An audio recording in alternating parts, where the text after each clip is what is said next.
तो आपने खुदा के लिए 15 साल पहले की थी जी। 15 साल गैप आया बीच में, आपने पाकिस्तानी फिल्मों में काम नहीं किया, कुछ इंडियन फिल्मों में काम किया, पाकिस्तान के ड्रामे किए, और फिर आप डायरेक्ट आए लेजेंड ऑफ मौला जट पे। जी। तो 15 साल बाद जब आप दोबारा एक पाकिस्तानी फिल्म कर रहे थे तो क्या लगा आपको, कि सोचा आपने कि ये कामयाब होगी नहीं होगी? 15 साल फिल्म करने में नहीं लगे। लास्ट जो खुदा के लिए आई थी, जब रिलीज़ हुई थी, वो 2007, ग़ालिबन 2007 या 8 का वक्त का टाइम है, राइट? 2007 था। 2007। उसके बाद एक रामचंद पाकिस्तानी आई थी जी, और फिर कुछ अरसे बाद बोल आई थी, और उसके दौरान एक आध और फिल्में आई थी, बट इंडस्ट्री जिसको हम कहते हैं ना कि हमारा एक रिवाइवल हो गया था, वो हुआ नहीं था सही से। तो उस दौर के बाद जो है फिर टेलीविज़न का दौर आया, फिर से टेलीविज़न ने फिर से स्क्रीन्स ग्रैब की। हम सैटेलाइट चैनल से वापस अपने, मतलब हमारे जो लोकल चैनल्स हैं वो सैटेलाइट चैनल्स ही हैं, बट मैं कह रहा हूँ इंटरनेशनल फॉरेन सैटेलाइट चैनल से अपने लोकल सैटेलाइट चैनल्स पे आ गए।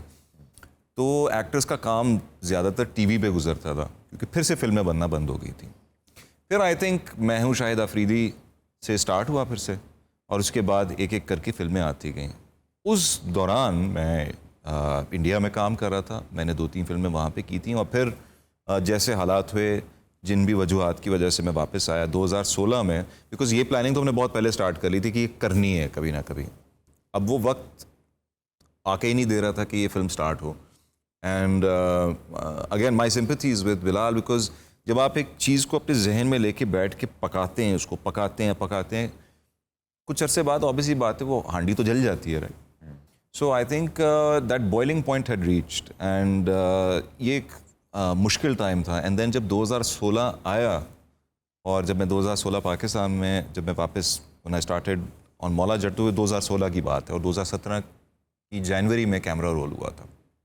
तो टेक्निकली स्पीकिंग 5 साल पहले मैंने फिर काम शुरू किया, और मौला जट से ही किया, और उसमें 2 साल गुजर गए, 2-2.5 साल गुजर गए, और उसके बाद मैंने 2 और फिल्में की हैं जो कि इसके बाद आएंगी। तो coming back to the point जो आप कह रहे थे कि आपको कैसा लगा, वो मैं बहुत अरसे के लिए गायब नहीं हुआ था।